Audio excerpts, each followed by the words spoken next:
తెలంగాణ ఉద్యమము తెలంగాణ సమాజానికి సంబంధించింది. తెలంగాణ సమాజము ఎందుకు అభద్రత గురైతుండే ఎప్పుడు అనేది ఒక అంశం అధ్యక్ష. అందులో మేము కూడా ఉస్మానియా అల్యూమిని అధ్యక్ష, అక్కడ చదువుకుని వచ్చిన వాళ్ళం. తొందరగా సిద్ధాంతాలకు సాధించాలనే పట్టు,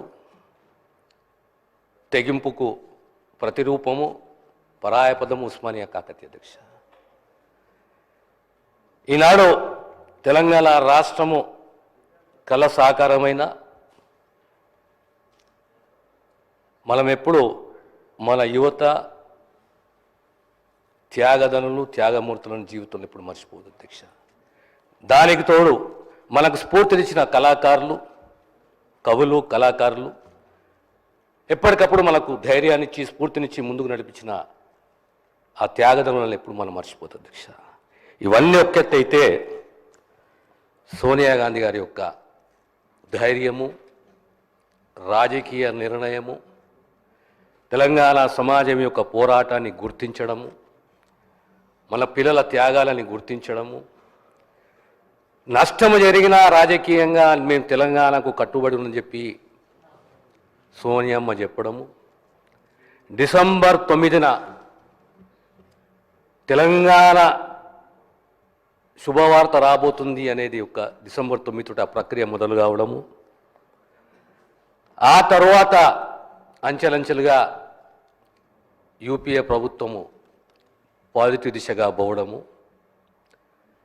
ఇదే అసెంబ్లీలో తెలంగాణ అంశానికి సంబంధించి ఓ రెజల్యూషన్ ప్రవేశపెట్టడము, మా తమ్ముడు మిత్రుడు సహచర మంత్రివర్యులు శ్రీధర్ బాబు, సిడబ్ల్యూసి యొక్క తీర్మానము, ఆ తర్వాత కాంగ్రెస్ పార్టీలో ఒక స్వేచ్ఛతోటి మీ అభిప్రాయాలు చెప్పండి, మీ అభిప్రాయాలను మేము గౌరవిస్తాము, కానీ సమైక్య రాష్ట్రమే కానీ, పార్టీ స్టాండే కానీ, తెలంగాణ స్టాండే కానీ ఆంధ్రప్రదేశ్ ప్రభుత్వము కాంగ్రెస్ పార్టీ చెప్పాలని చెప్పి నిర్ణయం తీసుకుంటే, ఆనాటి అగ్రనాయకులు ఒక్కొక్కరు స్టాండ్ తీసుకుంటే, why Telangana, what for Telangana, why there is always insecurity in Telangana, what is the cause for insecurity in Telangana, what is the remedy ultimate, bifurcation of the స్టేటా అనే అంశం పైన కాంగ్రెస్ హైకమాండ్ ఒక అవకాశం ఉంది అధ్యక్ష. నాకు కూడా తెలంగాణలో ఉన్న మేధావులు, అన్ని అంశాలలో నిష్ణాతులైన మేధావులు, నిష్ణాతులు వీళ్ళందరూ కూడా మాకు సహకరించి, మాకు గైడ్ చేసి, ఆనాడు కోర్ కమిటీ, దేశాన్ని నడిపించే కోర్ కమిటీ,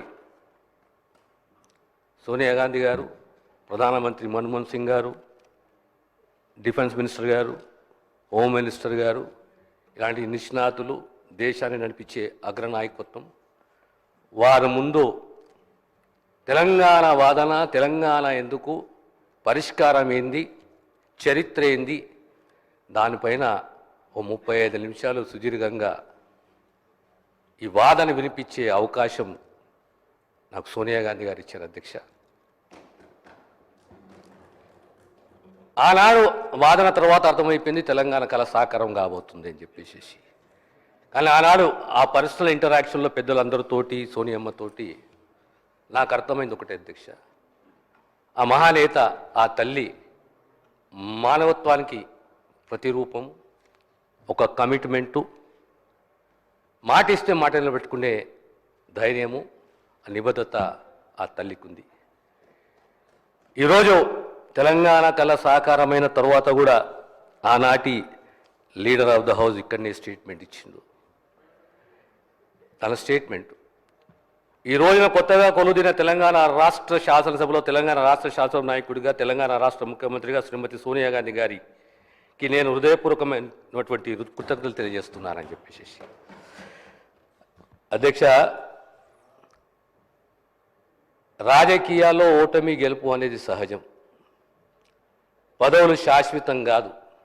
కానీ సమాజానికి, రాష్ట్రానికి, ప్రజలకు మనం తిరిగి ఏం చెల్లిస్తున్నామో అనేది చాలా ముఖ్యం. 2014లో రాష్ట్రం ఏర్పడ్డ తర్వాత ఏ కళాకారులు, కవులు ఆ తెలంగాణ తల్లి మాకు స్ఫూర్తి ఇచ్చిందో విస్మరించడం అంటలేనంత అధ్యక్ష, నేను బాధ అనిపిస్తుంది. ఈరోజు ఆ తెలంగాణ తల్లి ప్రతిరూపాన్ని చూస్తే నాకు మా నాయనమ్మ గుర్తొస్తున్నది. నిండు ఆభరణాలు కావు,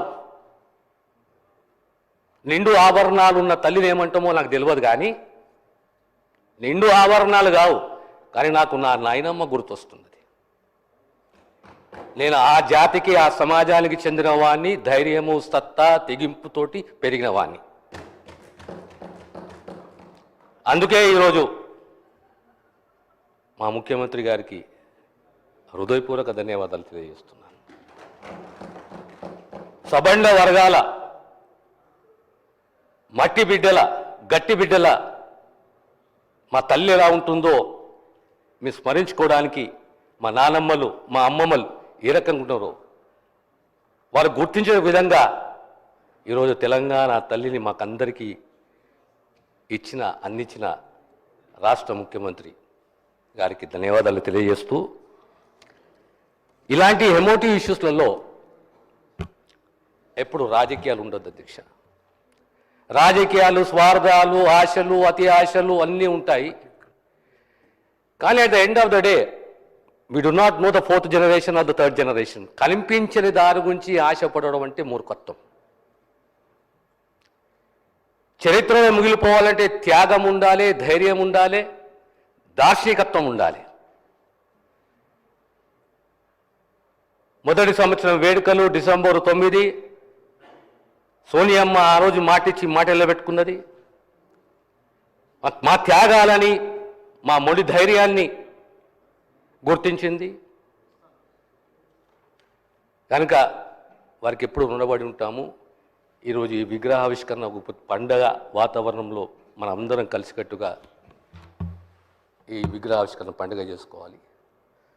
ఈరోజు ఈ అవకాశం ఇచ్చిన అధ్యక్షునికి ఇంకా చాలా విషయాలు మాట్లాడాలనుకుంటున్నాను అధ్యక్ష, కానీ ఈ అంశాన్ని ఇక్కడికే నేను ముగిస్తాను అధ్యక్ష. ధన్యవాదాలు.